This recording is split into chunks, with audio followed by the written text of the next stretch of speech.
Okay, my name is Amber. Brian is my husband. We met in 2011, October, so this is 12 years this year I've known him. We met in treatment. We don't have a love story from treatment. He was married, and his wife at the time was pregnant with his youngest child. I was freshly off of, still in my psychosis stage, and I don't know, I went there with the thinking that I was going to quit everything cold turkey, and no smoking, no anything. And he came into the room and he said, "You want to smoke a cigarette?" And I hated his guts.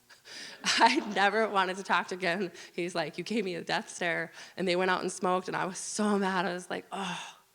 But then I ended up talking to him, and he was nice. But then, we kept talking out of treatment, and I don't know, we started talking more and stuff, and he was getting a divorce, and I still had my head somewhere, But we ended up talking, we were friends and stuff, and I watched him struggle at that point, relapsing, and I wasn't, perfect either, but watched Brian through the years, many ups and downs, and this week I felt like the Lord just pressed upon me with so many different things of the word incorporating.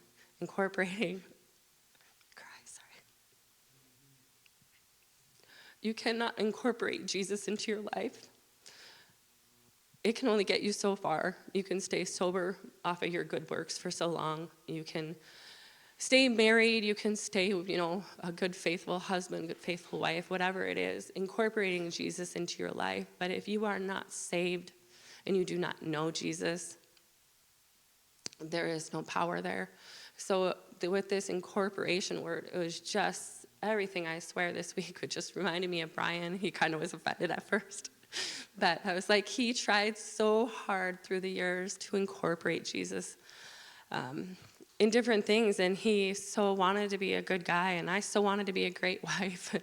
It wasn't until he finally just threw up his hands, and, the victory was there. And being sober, for 11, almost 12 years, something like 11 years, and watching him fall was probably, for me, the hardest thing to ever do. And wanting to give somebody their life and tell them how much Jesus loved them. But words only go so far. So the Lord told me, 3-4 years ago, to get out of the way. And that was really hard. That was a whole different journey to be on that side of it. And I had to let him go. And I thought he was going to die, And I watched him from that point really understand what salvation was and really 100% throw his hands up to God. And it wasn't me that he needed. I'm a fixer. I like to fix things. I couldn't fix this. And I literally felt the Lord throw me to the ground during this time and just stay out of the way. And I know Zach was there during that period. There's so many other people. And he later on met you, Kenny. So many people are part of Brian's testimony. It's just, I'm so proud of him surrendering to God. So anyways, I don't know how to introduce him other than, he is a man walking with the Lord, and I absolutely love him for who he is, and he is a great father. So with that, I'll let him share his testimony.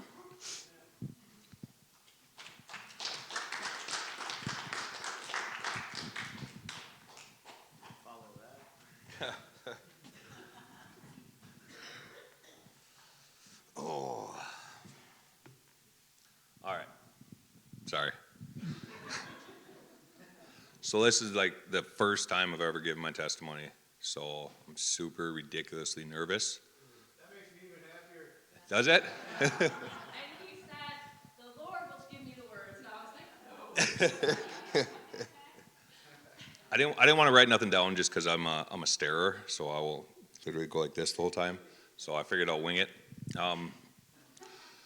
So, like Amber said, my name is Brian. I was born April 17th, 1986. I grew up just outside of Aiken on a little farm. We had horses and chickens and ducks and cows and all that fun stuff. I got 3 brothers, 1 sister. I'm the middle. Yeah, I'm the middle. I grew up in a Christian home. We went to church. I sang in the church choir. I played Jesus in the church plays. It just, I had a pretty good life. My dad was a pretty bad alcoholic for quite a few years. He wasn't exactly the nicest guy. He used to put hands on us kids, my mom, and he's sober now, and it's which is a good thing. I don't have a real reason why I started using drugs or alcohol. I think I was bored. I just had nothing else to do in a small little town. That, and I like to fit in with people. I'm kind of a chameleon, I guess, in a weird way. But I started at 13, smoking weed, drinking on weekends. And then by the time I was 15, I was using coke and meth. And it wasn't until I dropped out of school in my senior year that I really, really got hooked on meth. It was I had nothing else to do. I got high 24/7, 7 days a week. I don't know. I like to say I was a guy who maintained pretty well because I've always worked. I've always held down a job even when I was using. But it was probably when I was 21, 22 that I started using needles to get high, and that changed my whole life. I went from a decent guy to just a terrible junkie. I would take anything from anybody. It didn't matter if you're family, if I knew you, if I seen you and you had something I wanted, I'd take it. And I picked up my first felony when I was 18.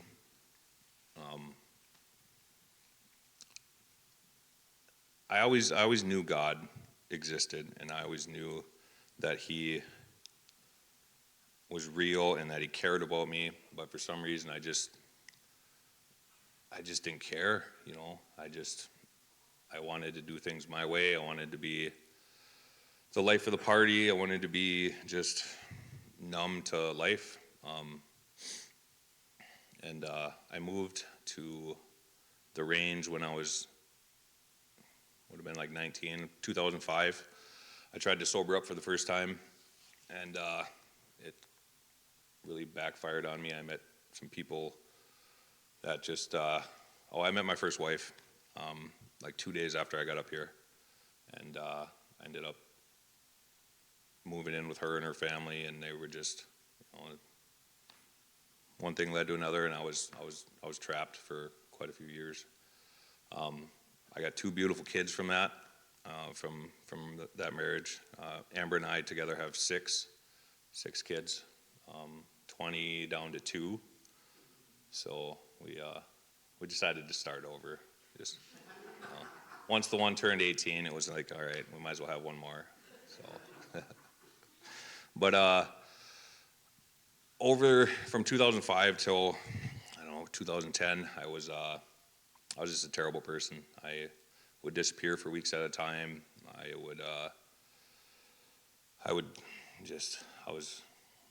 really, really hooked on meth. That's all I cared about. That's all I thought about. I didn't want nothing else. I mean, I've had good jobs working in the mines, building log homes. I didn't care. I just wanted to get high 24/7, and I didn't care how I got the money to do it or who I had to hurt. Like Amber said, we met in 2011 in Brainerd at the Focus Unit. I liked her right away. She did not like me. It took a little bit, but from when I got out, I ended up I was going through a divorce, or we were over, but I had picked up quite a few serious felony charges, and I just decided to run. I didn't care. I didn't want to go to prison.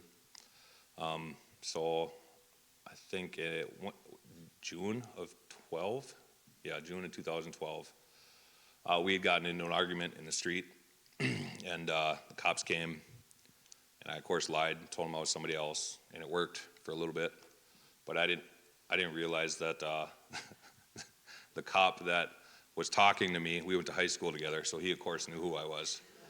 And I had no clue who he was.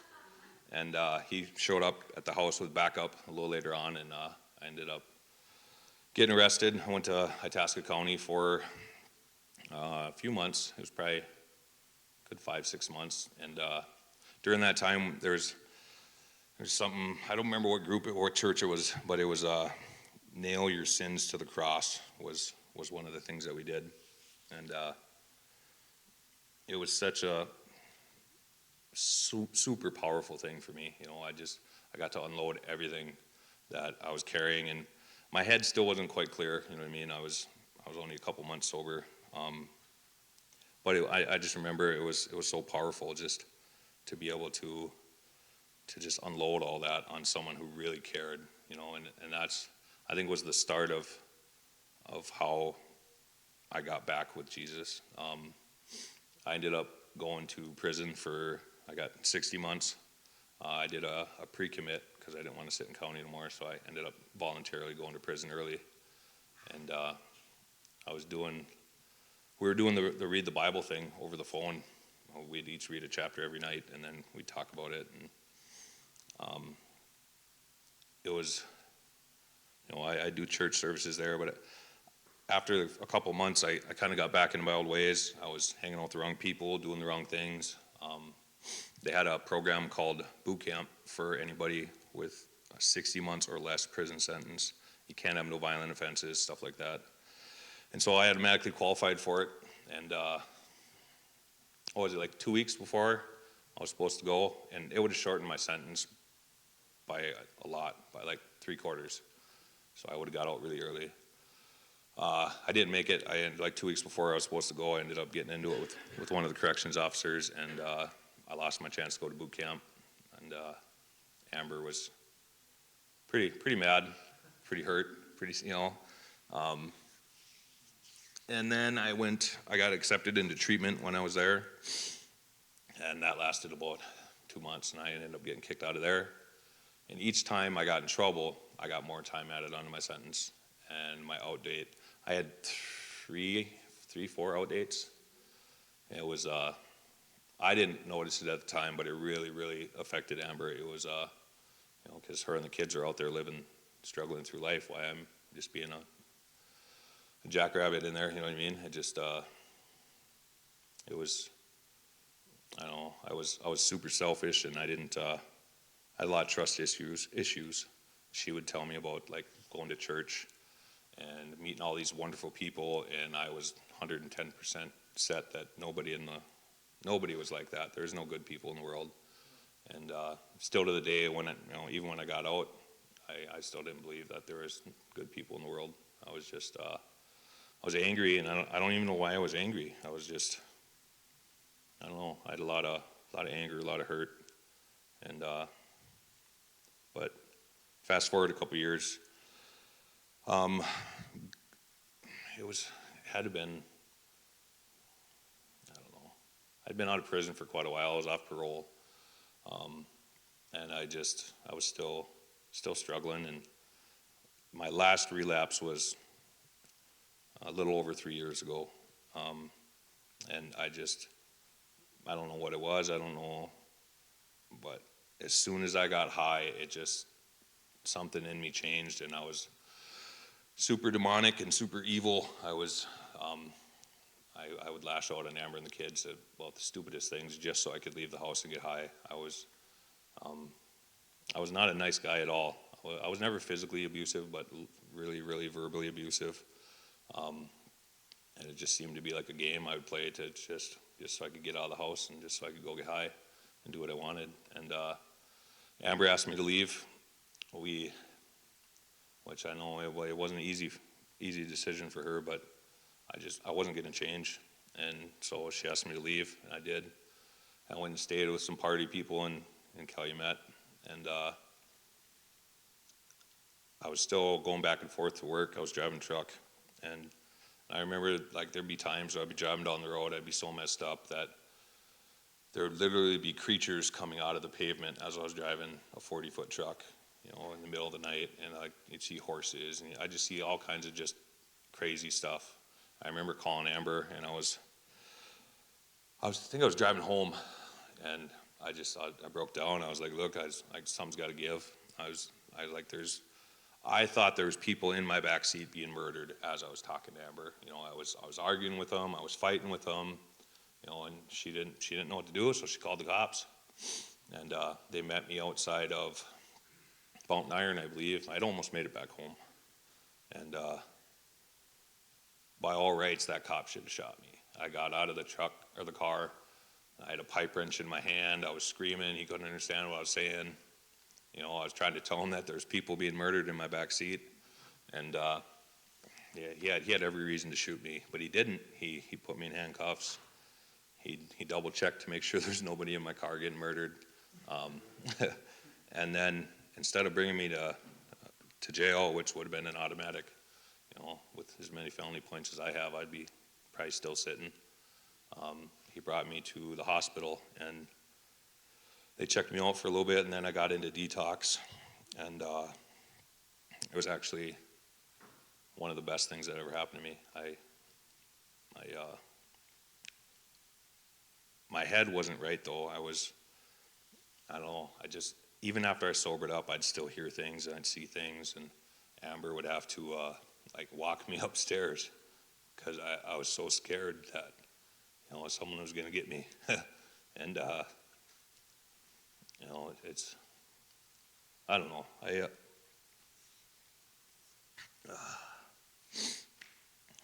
I don't know where I'd be without Amber. And,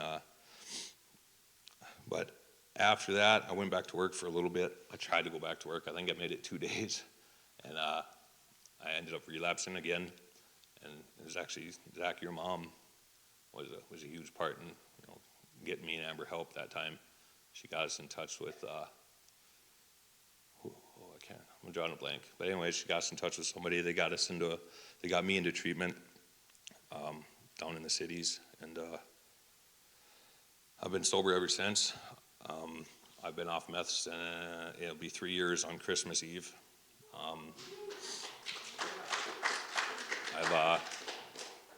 But it was when I got home, I knew I had to do something different, and I was still not 100% clear-headed. I met Kenny when I was there, and I wasn't doing good there either. You know what I mean? I was still doing my own thing, and anyways, when I got home, I gave everything to God, and it took a little bit to be able to feel good in church or to trust people, and God has slowly, with different people I've met, he's just given me so much peace in my life, and so much just comfort in everything I do. And between helping out with different groups, and we found a really good church we go to. God has opened so many doors for me, and it's hard to think the person I was a couple years ago to the guy I am now. It's amazing, and it's nothing I did. 110%, it was Jesus. God has been with me every step of the way, and I should be dead. I shouldn't be sitting here talking to you. I shouldn't be, I should be dead. And God, I don't know what the purpose is, but I know God has a purpose for me, and I know He has a purpose for everybody here. I don't know how anybody can not know that God is real. It's just when you look around and just everything, whether it's nature or just how we're made, it's just God is 110% real. And I'm just thankful to be here, to be able to share with you guys. I think that's all I got.